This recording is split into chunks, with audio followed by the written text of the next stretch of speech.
friends, it's Rosalind. Welcome back to my garden. It is mid-October and we are expecting our first frost tonight.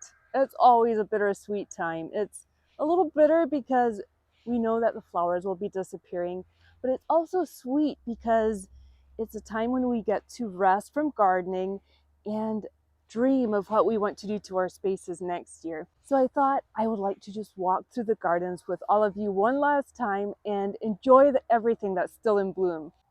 It is hard to believe what this garden looked like. Only a year ago, exactly a year ago, we started painting the outlines of this garden and laying down cardboard and mulch on top of that. I'm going to throw a picture on the screen of what it looked like. And I know that by next year this time, there will be a drastic difference as well. Last weekend, I added this French scroll trellis, and I thought it would be cute to have one on each side of the garden. I will have to go back and get another one. But with the Earth Angel rose planted right in front of it, and then there will be a lavender colored clematis growing up this little trellis. One of you suggested adding in an arch right in here as well with maybe roses climbing up on it. I am loving that idea because I feel like this space needs something to draw the eye up a little bit, but I would love to hear your thoughts on it. What do you think? Earlier this week, I divided some of the iris from the old cut flower garden, transplanted them out here. So I did share a shorts video on YouTube on how to divide and transplant your iris. If you want to know how to do that, I did share it on Instagram as well. But I'm so excited to see these blooms out here. The dahlias will definitely be something that I will be repeating in this garden every year, especially the Cafe au lait dahlias. I love the color they bring out here. But the garden will also be filling up as we are able to with peonies and more roses, lilies and hydrangeas. I have been enjoying this new garden so much this year. It was a blank slate this spring, which is always a fun garden to design and dream in because you get to make it yours. This little bumblebee is enjoying the last of the flowers on the creeping thyme. Isn't that so sweet? Up here in front of the house, the supertunias. This is mid-October, and I had planted these back in May, and they're still going for it. Highly recommend adding supertunias and geraniums into containers. They bloom until frost. We've added a few pumpkins here and there and some pansies just to bring a bit of fall color to the porch, and the mushroom pumpkins that we designed, and just a few more pansies here and there. Back here in the patio garden, I have some perennials that are still waiting to be planted. Some of them will be going into winter containers. So I recently cut back the sweet pea perennial vine. I used to have like this metal frame that it grew up on for quite a few years, and it continued falling over. So I came in with an obelisk. I'm excited to see what that perennial will look like growing up on the obelisk next year, next to the little birdhouse. The begonias are still going strong. Oh my goodness, they have put on the most gorgeous show all summer long, and I'm sure after the frost tonight they'll probably be leaving us. This garden is a young garden. Like, the perennials are still all on the small side, but once they have matured and filled in, this garden will be full of color. The geraniums I had started from seed earlier this spring. I think I'm going to try and dig them up later today and have them indoors over winter and hopefully transplant them back outside next spring. These evergreens will also be going into winter containers. I have a plan on putting something around here next year to kind of hide like all of these utilities to make it look a little better and a little bit more pleasing to the eye. Over here on the patio, these summer annuals are still going crazy in their containers. Lantana is something that I will definitely be repeating in our gardens next year. They are an annual here in northern Indiana, but my goodness, the pollinators love them. Some of the hydrangeas are putting on the prettiest fall colors right now. I want to harvest a few of the blooms today before the frost changes the color on them. This is a garden that we added size to just this spring. A few weeks ago in a video, I had shared the plants that I'm adding in here. Doesn't the burning bush look so pretty right now? I'm excited to continue designing this space next year and just see it all come together. We have to take a little peek in this direction before we head out to the back cut flower garden. Doesn't it look so fallish with the trees in the background? Out here in the back cut flower garden, you are going to see some of my weeds. I didn't take the time to weed it just yesterday. I thought, I want to walk through the gardens and just enjoy the last of the flowers with all of you before the frost takes it. So I really didn't take time to do some weeding. So you will get to see the good and the bad in here.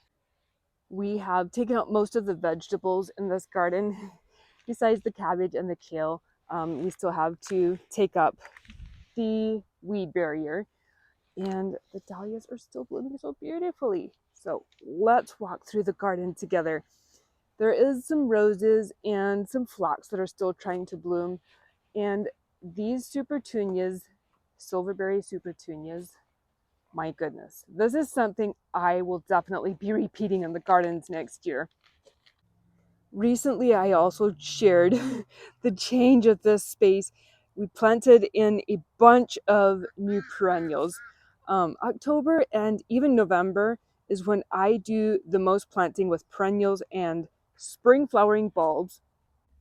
When the winter feels long, dark, and cold, it gives me a boost thinking about everything I planted in fall will slowly burst back into life in spring, and all that work will pay off.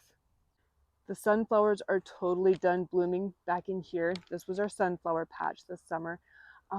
But the birds have been enjoying the seeds so much.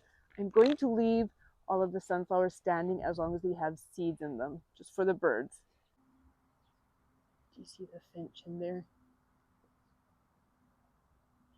It's just enjoying the sunflower seeds. So sweet. The chicken coop garden will be getting a bigger variety of herbs next year. This year I grew, one of the hens is in there, or two of them just scratching around. But this year I planted basil, oregano, dill, parsley, and I think that was it. I just want to add a bigger variety of herbs in here that we can enjoy and preserve. Along the front of the garden, everything is pretty much done blooming. Maxine is watching over the raised beds for me. But look at these peonies. You get the prettiest color in fall. This is Sarah Bernhardt peonies. And the Russian sage also looks pretty. This is a David Austin rose. It still has a few blooms on it. That's always a treat this time of year. As we go around the corner, actually first, this Pinky Winky hydrangea. Look at those fall blooms. There isn't a whole lot that's in bloom in this border. There is a few asters and some chrysanthemum, but just look at the garden from this direction. There is still so much color from the zinnias and the dahlias. And I had shown you, I think a month ago, these orchid gladiolas. Oh my goodness, they smell so good. Love using those in cut flower arrangements. And this is always my favorite. So we have the 9-bark, this purple shrub right here. And as you walk around, there's a little fairy garden. I planted some more perennials in here recently, so it's going to be a lot of fun seeing all those come back to life next year. And the little greenhouse frame, that has been such a joy this year. The flowers are pretty much done on it, but it still looks so pretty. And as we look over in this direction, this is our new orchard that we put in late summer, and I'm going to be planting a whole bunch of bulbs in here this fall. So it's going to be a beautiful sight next spring. Okay, we are going to walk into the cut flower garden from this direction. Right in here is where I have a daffodil bed. There's a whole bunch of varieties of daffodils that grow in here. Look at this. These raised beds that I added this spring already finally put soil in here.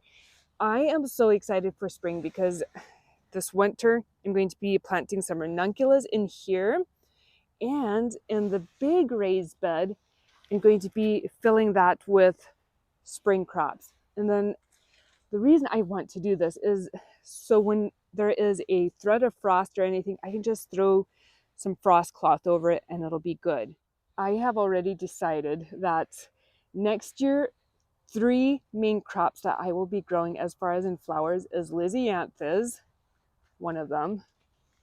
This is Roseanne Brown Lisianthus, and it's just, I love the antique color of it. And then Lavender Lisianthus. Oh my goodness. These have been so much fun to use in cut flower arrangements. This year we grew red lime, or is it red queenie lime zinnias. I just love the antique color of them. And then a whole bunch of Floret Flower Farm zinnias. They brought the prettiest, soft, antique colors to bouquets this summer. So the 3 main flowers that I'll be growing next year is Lisianthus, zinnias, and dahlias, of course. This year, Cornell was a new dahlia for me. I absolutely love this flower. Like, I'm not a huge fan of reds, but these look so pretty in fall bouquets. Brown sugar was another one that was new for me this year. That is also just the prettiest fall color. And if you're wondering what this is, these are Nicotiana, or flowering tobacco. And I had planted some in the garden last year and it just kind of grew all over this year, but it's a plant that the hummingbirds and the bumblebees absolutely love, so I just let them grow. Cornell bronze, oh my goodness. If you do not have this dahlia, you really need this dahlia in your cut flower garden. One dahlia, or I should say 2 dahlias that I will not be growing next year. I feel a little bittersweet, but I need to make room for dahlias that I really, really love. This is a water lily dahlia, but I don't really like that pink color. And can't think of the name of these, but it's a very small white dahlia. But this is what they end up looking like. Like, they just kind of turn brown. They have like the sweetest little head, but I also don't really like their growth habit. So I don't really want to add them into the new cut flower garden or anything. So this dahlia will have to go, unfortunately. Cafe au lait and Sweet Natalie are really one of my favorites. There's a little bumble on the Sweet Natalie right now. And peaches.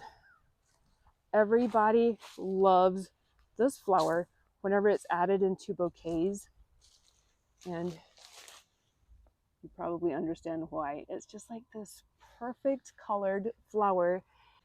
In last week's video, I also shared how to save seeds from your dahlias so you can breed new varieties. Next year, that is something I will definitely want to be focusing on, as well as growing dahlias from tubers.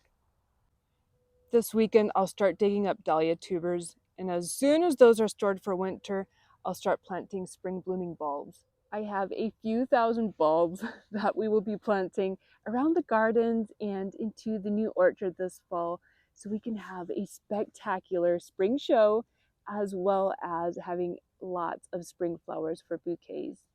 I would love to have your opinion on something. So the last few videos that I've done, I did a voiceover as I was sharing crafts or garden tasks. Is that something you enjoy, or do you prefer that I talk directly to the camera? What makes you feel the most inspired? Thank you for joining me in my garden today, friends. My wish is that my gardens would always bring much inspiration to all of you. Sending you love. Have an amazing week, and I will see you right back here next Saturday. Bye.